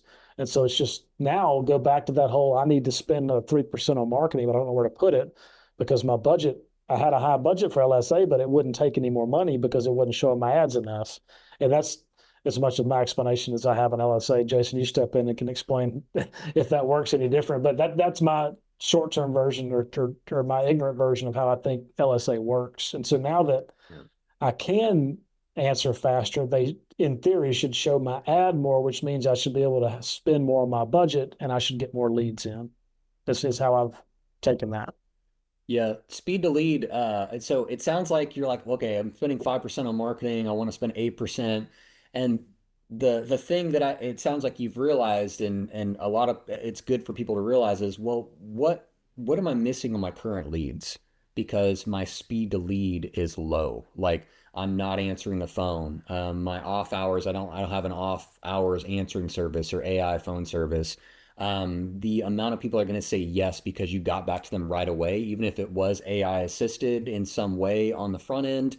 Um, there is so much untapped revenue from how businesses are fielding their current leads and being data driven and updating and watching that process. It sounds like you're deploying one thing here, one thing there. You're going to start to see that value start to come in from this investment in Hatch. We're looking at our own kind of baking in this kind of AI assisted speed to lead service within website marketing because it's so dang important when, especially Yeah. in your case of I want to spend 8%, but I don't know where else to put it. Well, let's invest in how we're getting back to our current leads. And the last thing I'll say before I stop yakking here is absolutely anyone running Google LSA, the connection rate, like you answering the phone is close to 100% of the time during your business hours is a big ranking factor as far as your ad showing at the top, and then getting back to people with the speed to lead answering, or if they send a message, having that automated and get them like that confirmation at least back right away. It does factor into advertising showing, being like on the top advertiser, being shown more frequently, and it ultimately maximizes your cost per lead, as in it makes it as low as possible when you have these speed to lead systems in play. Yeah, and so with that too, I'm gonna tie both of those together. We've talked a lot about like what's in it for me as a customer, but for the client with AI, what that's doing for them in the handyman space specifically. So we have two different types of clients inside the handyman and for real in the handyman and remodel, but you've got the broke fix and then you've got the luxury upgrade is kind of how we break Mm. them down. The broke fix needs it now. They don't really want it, but they got to have it. And so they're not always going to be the happiest. They're going to be pretty urgent. And now again, Yeah. we don't do emergency work. That's a whole different category. This is just these. But if they reach out on a Sunday and we don't answer, we don't respond to them or anything, and it's hot on their mind right now, they're going to just keep working Google. And somewhere somebody's probably going to respond with the text messages. It's going to ring right to the owner's pockets. I guess that's the downfall of us is it's not going to the owner's pocket. It's going to the system. So may or may not get somebody that day. Well, whoever they get's going to get to come out first. Well, the same thing if I kind of rattled off some numbers earlier about the leads that we have coming in, and that's great. But if you can't service the leads, you're wasting money. And so we got to that point last year. At some point, we were having leads but we were 1.5 to 2 weeks out even getting to their house to look at the thing. Well, if we got there and it ended up not being able to be done in the same day and we had to be a 1 day project, if we were then 2 weeks booked out, well, now they've waited 4 weeks for us to do this thing.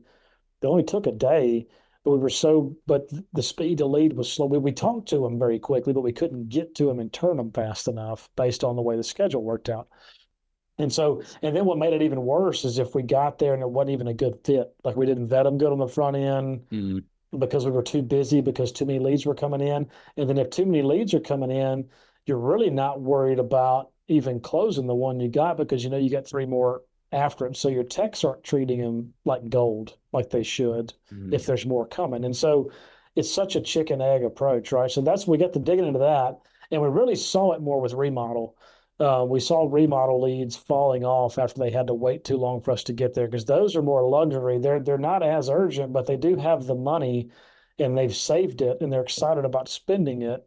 So they want to have a good experience. And if you make them wait weeks before you come see them, it's not good. Now, the ones that come off of Google, I'll be honest, those are like Google leads are like our lowest tier leads. They're not great. We get decent money from it, but they're not our highest ticket and they're not the most loyal. But especially compared to a referral.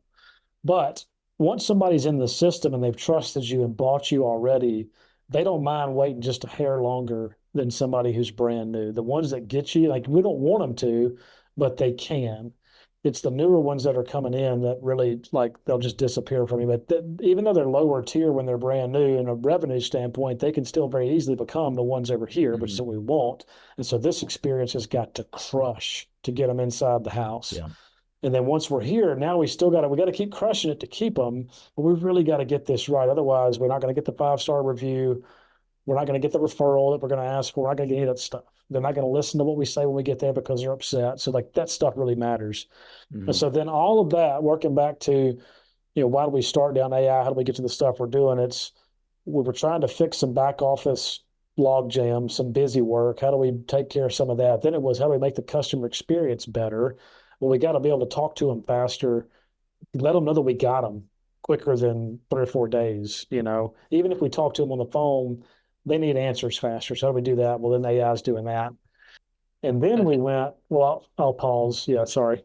I was just gonna say, I think one of the most important things you've said about AI so far, or point that you made, is you're identifying problems in the business that need a solution, and then you're looking at AI to find the solution, instead of getting caught up in, man, I'm hearing about AI all the time. I need to put it in my business, and I'm creating problems that don't exist to start Yeah. injecting AI into.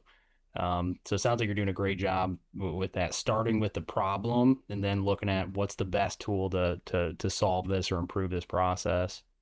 Yeah, Yeah. because sometimes you don't like no tech is better than high tech sometimes. Like we still use a whiteboard on job sites for a very specific reason.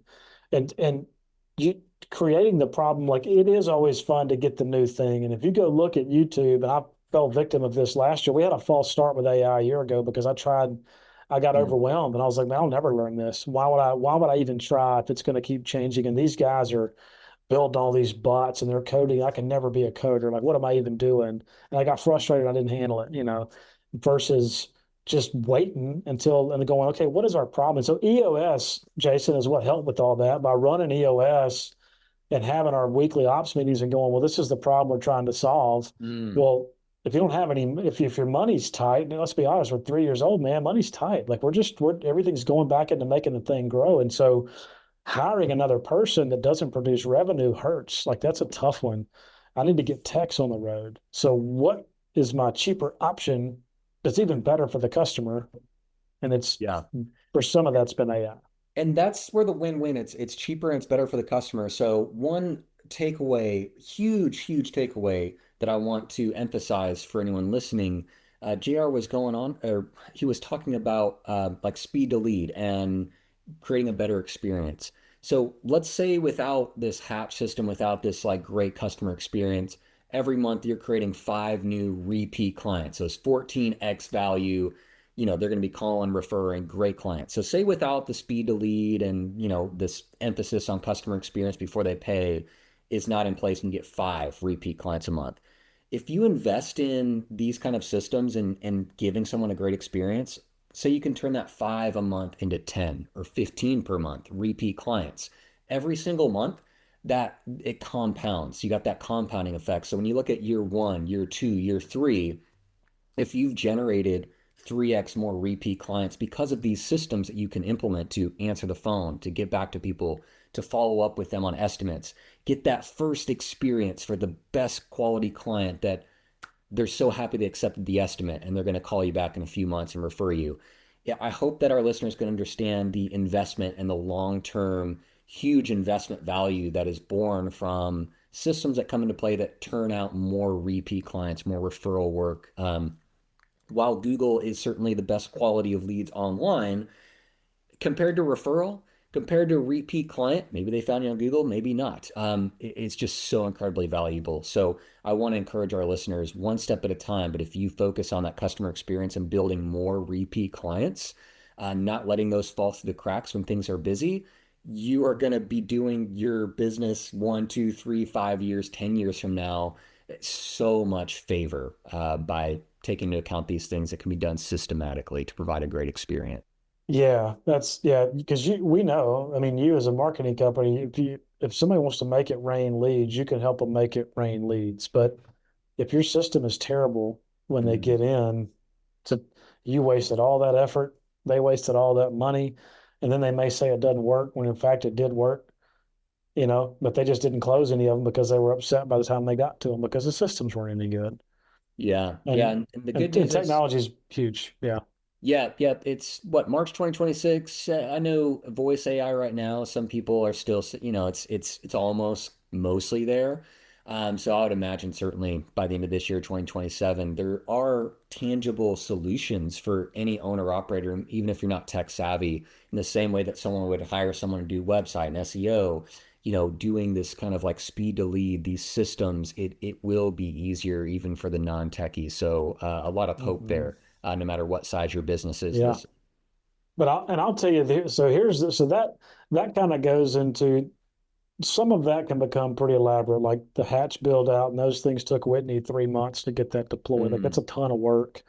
And so solo operator listening to this doesn't have that kind of time. They Yeah. can't afford to go 3 months. So Mm. maybe let me go back and talk about some of the maybe even more of my favorite ones that I feel like are the most beneficial for us in the field and they're super easy to deploy, inexpensive. You want to go that route maybe? Yeah, let's cover. Yeah, sounds perfect, Okay. man. I definitely want to pin a note. I want to transition, talk about your experience implementing EOS, but absolutely, let's Okay. hear Yeah, what yeah. your And thoughts are there.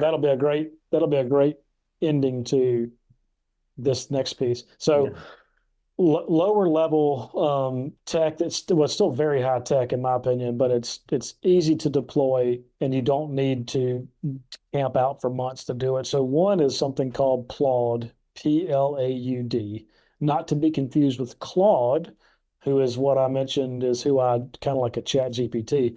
But Mm. Plaud is a listening device, and I don't have it in my office, but it's about the size of this mic that I'm wearing, I and was it can wondering if you pin were on. wearing your plod, if one of the No, I devices don't. there. No, he's listening. I have him on my desktop too, so Okay. he's on the desktop. But it looks like just like a little microphone. Honestly, if you put it by your collar, you can't even see it. But and there's different versions, but the one I have is that. It's called the Plaud Pin, Pin. And it is first off, it's a listening device. It's listening to what's going on, but the powers behind it is an AI software it's transcribing what's being said in a conversation with you and your customer. This is the main thing, that's the most important piece. And then once you get back, you can pull it up on your phone, look at the transcript, and from there, it's going to just out of the box, it's going to break down a summary of what you and your client is going to put the names on and tell you JR said this, Kobe said this, and Jason said this.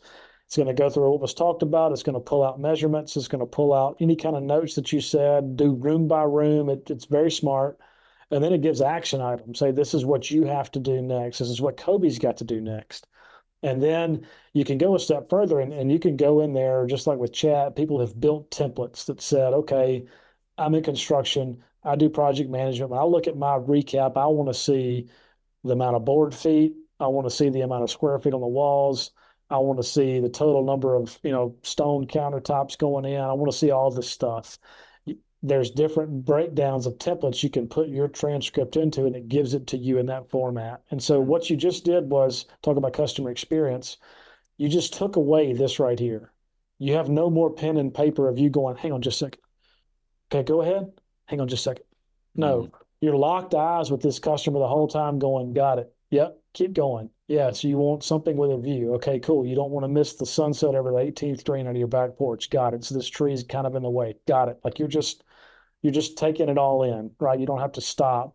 When you're measuring, you're just calling out measurements. Now it's only as good as what you say. So you Yep. got to remember you're going to be the person reading this thing on the other side of it. So you got to be clear. Now we got a pretty heavy Southern dialect around here, and so we've had to learn that 80 might come out as eight, and whatever. And so some of the you still got to go back and read it, make sure you got it right.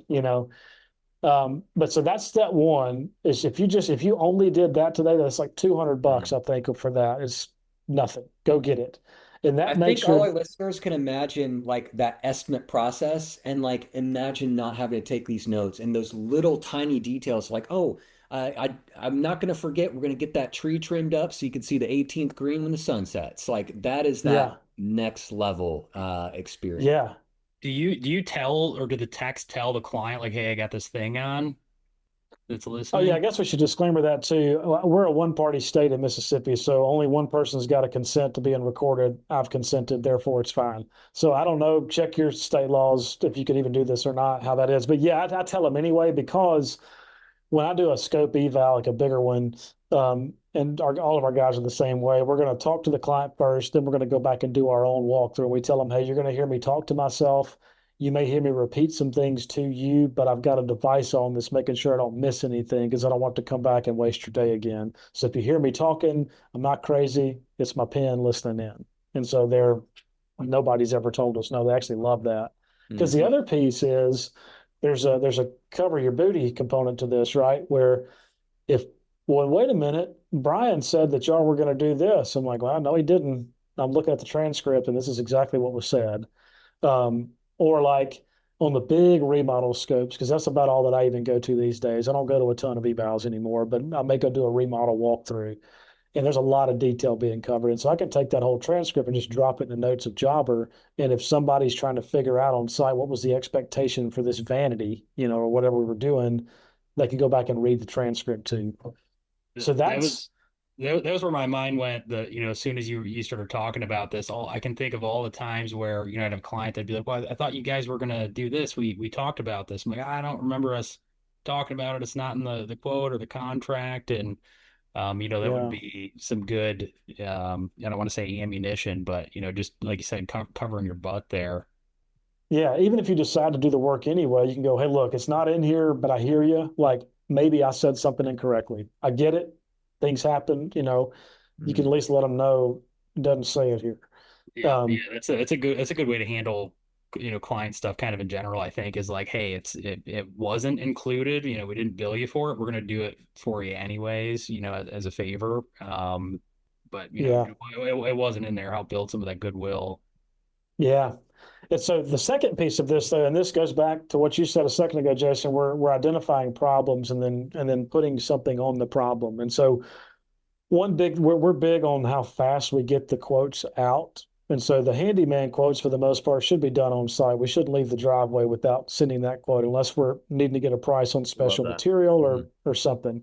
And on the remodel side, even then, I kind of argue that things shouldn't really hang over past today. Like if we've got all of our ducks in a row on pricing, we've walked enough of these, especially if we're just in the early phase of, hey, your budget was 50,000. Let me see if we can even, let's just see if that's even a thing. Let me see if we can get there. If I'm just trying to rough a budget, I don't really need that long. It just takes a second. But the hardest part of any, whether it's handyman, but especially remodel, when I got to digging into why are the quotes taking too long, the big part is when there's a long list of things to think about, if it's an inspection punch list that's got 35 items on it, the brain, no matter who you are, the brain just starts to scramble thinking about all these things that it's got to do. And it's hard to get it started in the right direction. Well, if you've got a remodel and you need 65 joist hangers and you got a factory, you got to figure all that stuff in, right? You're trying to figure out your spans and all those things. Well, if we could shortcut that, if we could shortcut that piece of it, the what you had to think about, what I would call the first level thinking, if you get rid of that and become a decision maker on what needs to be done, then you could speed that up. And so the second phase of this is taking the flawed transcript, and then I built a bot inside of Chat GPT, so a chat bot, and it's got 6 or 7 thousand words of instruction built into it now. We just kind of kept crafting.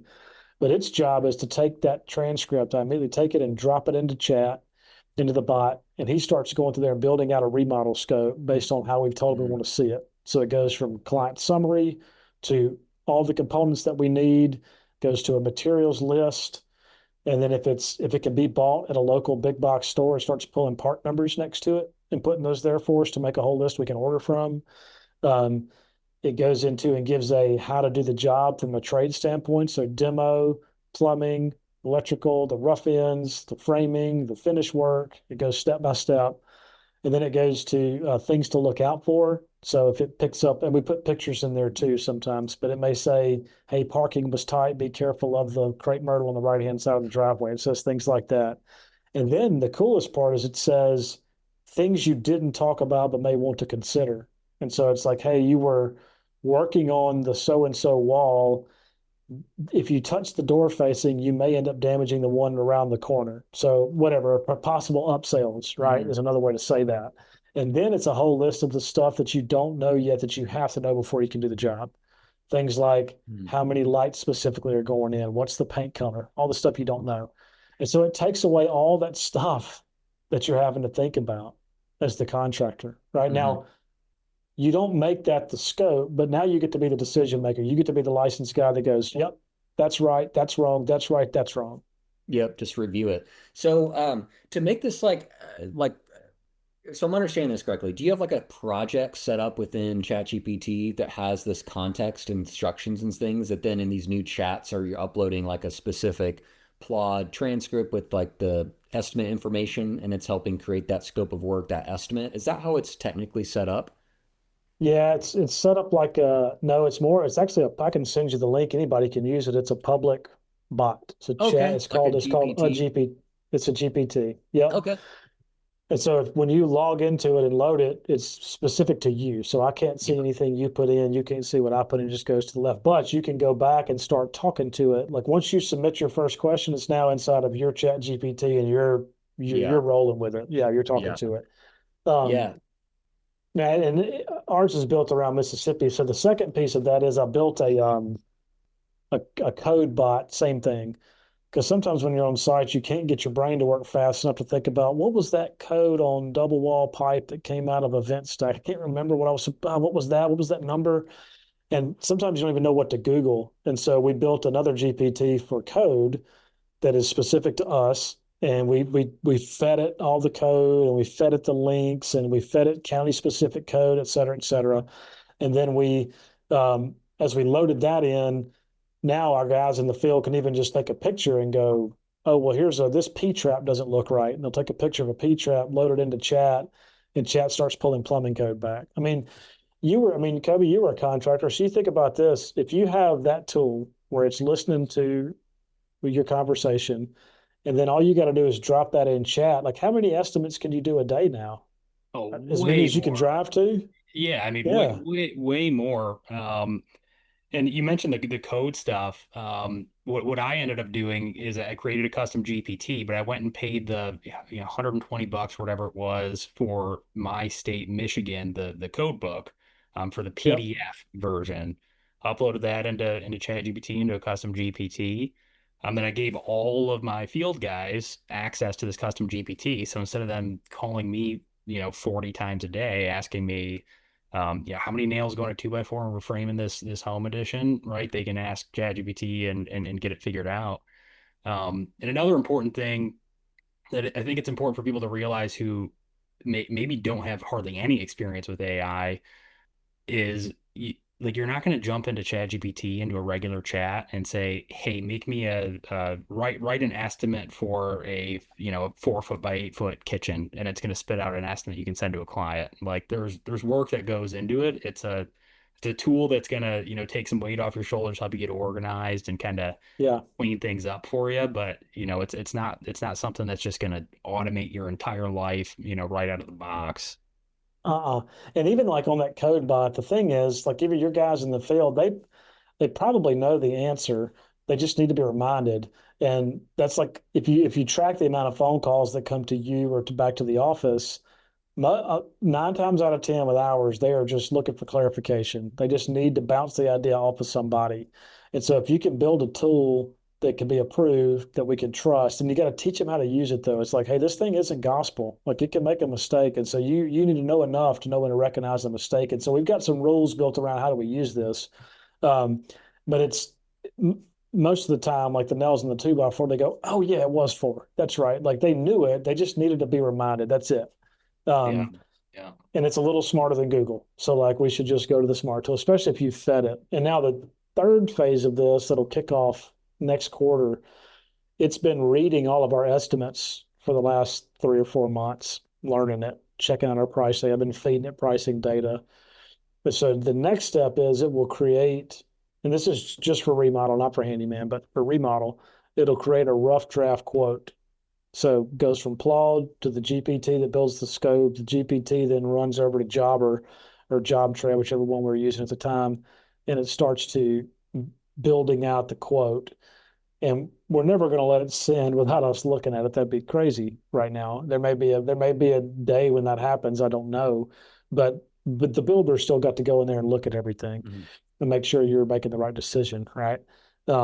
But then it builds everything out. Well, man, again, as many estimates as you can drive to in a day, that's how many you can do if you're doing that system right there. Yeah. That's another good point about all the data you're giving it. The more that you're using, ChatGPT or Claude, whatever model is your preference, the more context it has, the more data you give it, the Yeah, better the responses and answers and outputs going to be. Yeah, that's and right. a couple takeaways too. Thanks for breaking that all down, JR. First is like a practical, super easy application for using ChatGPT Claude for helping it be your estimate assistant, if you will. If you don't have a GPT like JR said, within a paid account, whether it's Claude, ChatGPT, whatever it is, set up a unique project, and it's in the left-hand menu, create project, and then you can add context to that project. So documents, Google Docs, whatever, with your price list, how you estimate jobs, all about your business, focus services, etc. And from that point, you've got this context fed, like basically chatbot, if you will. And then if you're using something Mhm. like Claude, and imagine too, you on that estimate, picks up all the conversation, all the details. Thank you, Mr. Customer. Yeah, I'll get you an estimate here within the next 15 minutes or whatever your deadline is, next 24 hours. Um, when you get back to the truck, just audibly download any other, thoughts and information that you want captured by this AI listener that you can essentially button up that estimate. And then if you upload Yep. that transcript to that GPT project that has all the context about your pricing and your business and focus services, it's going to start doing better, especially over time. JR mentioned it's been reading your estimates 3 or 4 months. Over Mhm. time, it's going to get better at referencing, oh, well, a couple plumbing projects ago that we estimated, here's a potential issue. Do you want this kind of noted or whatever? But at the base level, at least my second encouragement here, which is if you're just using this stuff right now, it's like the equivalent of using a Google Doc that's ultimately going to transform into a repeatable process within your CRM. Like you have the base data and you're filling this AI agent with information about your business. Well, then in the future you can connect it with technology that's going to add another automation layer that's going to make things more efficient. But at the base level, you're giving it some data to work with, even if it could be technically more efficient this way or that way. Um, just getting the data out there, you could always hook it into systems in the future. So I encourage everyone to, lean on it for your thought partner. And I think estimating jobs are really great uh, Mm. practical example of how to level up your estimating process and make it faster. Yeah, and here's another practical, and there's folks out there charging a bunch of money for this, and you're about to get it for free. So here you go. Take Claude, or it doesn't matter. Take your iPhone, your whatever. If you're a weird one that uses Android, I guess you can use that. Um, and go to the voice recorder. And when we're talking about systems, if you're about to bring on a new employee, the reason I say Claude's good is because it's right here, and you don't have to touch it or cut it on. It's just Mhm. hanging out. But if you've got a new employee coming on and you're in the field and you're trying to teach them how to patch drywall, and I'm assuming you don't have meta glasses. If not, you should get some of those too for this very reason. But we're talking about building processes. You take that Claude and you just start talking while you're doing the work. Just brain dump everything you're doing, and then take that transcript and throw it in chat and say, "I need a SOP for doing drywall for a new employee that's never done it. Make it so easy a ham sandwich could follow this and do it." And he will give you back, or whatever gender you've given this thing, it'll give you back a a full SOP list of how to patch drywall based on how you do it, not how the internet said do it, the way you do it in your company. And that right there is an SOP. And I'll be dang if that didn't just take you 5 minutes. It didn't take you a year. It didn't Mhm. cost you $1,000. That's all you had to do. You just had to do it. You just had to cut on and talk. That's it. Yeah. And if you're using Company Cam, there's a bunch of other cool tools in there that can just help build these things out. But so there's one application for in the field and getting the client experience better. There's another one that if you're planning to grow, or not even that, like let's talk to the solo operator for a minute. And because you don't have to grow to make money in this business or have a cool life, you don't have to do that. That's just the route that I chose. And there's a ton of headaches on this route too. So it ain't for everybody either. But the solo operator, you may just need some convictions on why you do what you do. I think you need a playbook regardless, even if you're by yourself. And so you may just want to know, why is it that I repair drywall this way? Why am I this good at it? I don't know. Record yourself and then throw it in chat and let it give you an SOP, and then now you'll know forever why you're good at it. Mhm. Um, and then the sounding board piece, the Claude or chat, whoever you use, if you're struggling through questions for business, now again, you got to know you got to know enough to know what to ask it and what it's telling you if it's right or not. You can't just trust it. But if you're just trying to think through it, man, it gets kind of expensive to go sit with a consultant early on. It gets kind of expensive to call your CPA over and over and over again. It's expensive to call your attorney, all those things. If you wanted to get a little bit further in the conversation before sitting down with them, that way you're not having to get the elementary. Because here's the other news flash, they're all using chat already. When you email them, they're taking the little question right there. They're going to regurgitate it with their language, but they're going to chat first too. So like you can at least get the first level out of the way before you have to go spend $1,000 an hour to get a couple of answers. Mhm. Sorry, Yeah, that good wasn't stuff, legal man. advice, by the way. Yeah, yeah. Thanks for that disclaimer. We'll edit that Yeah, out. yeah. Um, so man, we've been talking for almost 2 hours, JR. Thank you again for your time, man. Because That's I still have crazy. things here. I would love to. EOS has never been talked about in the realm of the handyman business, to my knowledge, which is awesome. We just self-implemented last year, and it's been a game changer.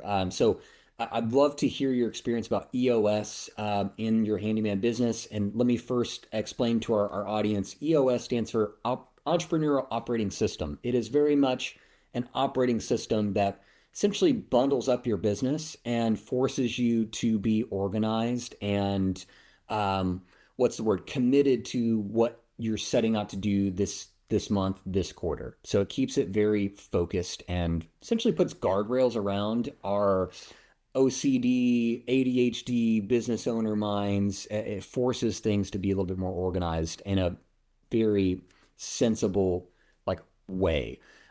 So I'd love to hear, JR, like, what do you think about EOS? How have you applied it?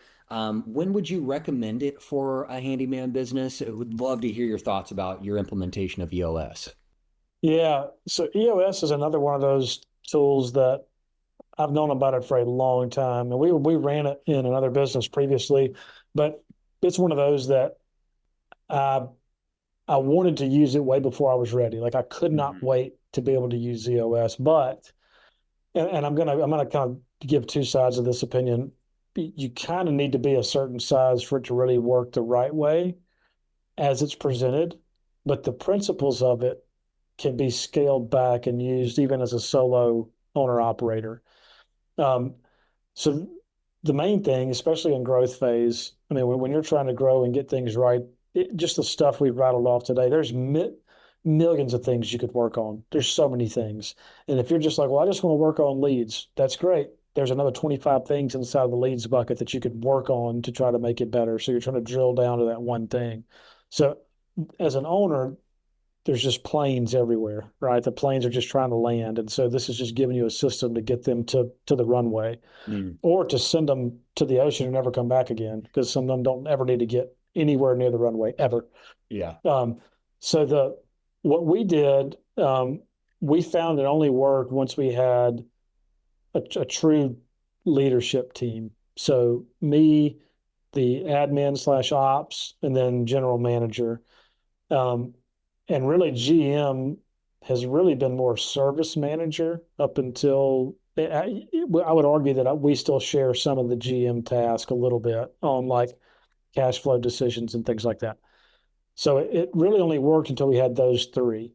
And so the idea is we every quarter we pick rocks, goals, whatever you want to call them, that are needle moving up tasks for the business, needle moving goals. So it can't be like, hey, make better Google ads. Like, that's not very specific. It's not measurable. And that doesn't move the needle.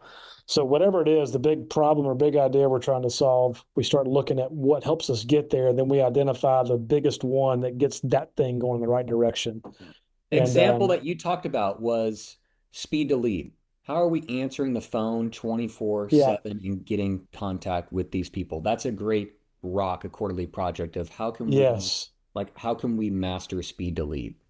Yeah, it started off as the Rock actually started off as like better integration with AI. Well, that's not very specific. And so we kept looking Hmm. at, well, we went over to what we call the parking lot, which is where all the things go that we hadn't gotten to yet. And I would say we've self-implemented EOS. We've kind of put a little bit of our own flair to it, maybe with terminology, because we were already doing a mini version of it. And so we kind of kept Yeah. some of our terms. So we call I don't know what, I can't remember what they call it in the book, but we call it parking lot where things are that we hadn't gotten to yet, ideas or Mhm. problems that are not so much issues, but they're things that we know would help the business. They kind of go over here till we're ready. And so when we start picking out rocks, that's what we're going for is, okay, we want to implement AI. What does AI solve in this problems list, in this parking lot list? And we started finding the ones that had like a high rating because we rank them all inside of a database. And Hmm. it was the speed to lead. It was just Whitney having to manage 7 different chat channels. It was um, trying to get more 5-star reviews to get more referrals. That's customer experience. So how do we make that better? And so all that kind of meshed into where Hatch came out of. That's where it came from. But what it does is like I'm relatively uninvolved in the day to day of Steady. Like I don't know how many leads are coming through. I don't know the jobs are going on, and I don't know all that unless I happen to be sitting in the office, which is rare. Because if I'm in here, I'm the kid that talked in class. So like I'm going to talk to you if you're out here. So if I need to get work done, I can't really be here if people are here. I got to go somewhere else. Yeah. And so, yeah, so the Wednesday for that key three meeting, that EOS meeting, that's level 10. That is the touch point that I get for the week to get my finger on the pulse of the health of the company, and then any issues that have not been solved yet that need to be talked about with us three as a group, because they're all seeing different sides of it too. Colby's seeing the field side, he's dealing with the people. Whitney actually lives in Indiana, so she's completely remote.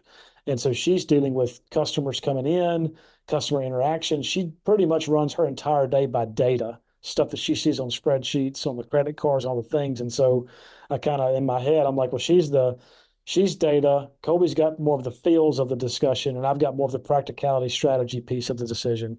And so we marry those three, and that's how we work through our list. And so we sit down, look at a scorecard of KPIs that we've identified of the things that are healthy for us, what we Hmm. watch, which is a lot of what I've already described, right? Leads, quotes, what the amount of close rate on site, cash flow for next week. And we do our meeting on Wednesday, by the way. So if cash looks light next week as far as on the books, we got 2 days to get more people roped into the system. We can spool up some organic marketing, try to get some jobs in. Hmm. Um, then we go through our rocks, and each only one person can own. You only need to have one or two rocks as a person. We just try to make it be one, and then sometimes we'll share a rock two seats Yeah. might share a rock, but the company can't have but like two or three to be effective, really, maybe four. So we usually do three and an alternate. That way, in case one ends early, we can pick that alternate up and start working on it. Gotcha. And then we go through an issues list, which is little problems that have popped up, either that maybe they got solved during the week, but it's relevant to bring them up because it may have been a pattern, maybe with an Hmm. employee. Yeah. Hey, Jimmy underquoted the same type of job four times in a row. Somebody needs to coach him on that. But Whitney usually picks up on that. And that's what's cool is she's the data person of the group, even more so than me. And so she's watching data just because she likes data. And she may pick up on a pattern and go, ooh, that looks like that could be a problem. Somebody should say something. And that comes out during the whole key three. Mm. I love that accountability that ownership that what's the word you used earlier in the conversation? Like you just empower. Empowerment. Yeah, Yeah. they're just empowered to make decisions and to see things and act. And I absolutely love that about your leadership, JR. I think it's just huge for any growing company. Um, so to kind of put a like practically application, I think anyone listening, owner, operator, or bigger business, you should read the book Get a Grip. It's kind of the more narrative that there's a lot of takeaways you can maybe find some Yeah. application. I think owner operators out there, core values, setting core values is very important in my opinion. And maybe one or two other kind of operational things just to check on every week. But practically, as a business gets more like the 400, 600, certainly 800,000 annual revenue, I think it's a great time to start to fully implement EOS to put some guardrails around your business with data, with these structured projects that make everything better every quarter with your rocks. It's just a really productive business growing system that kind of creates accountability and ownership for your whole team.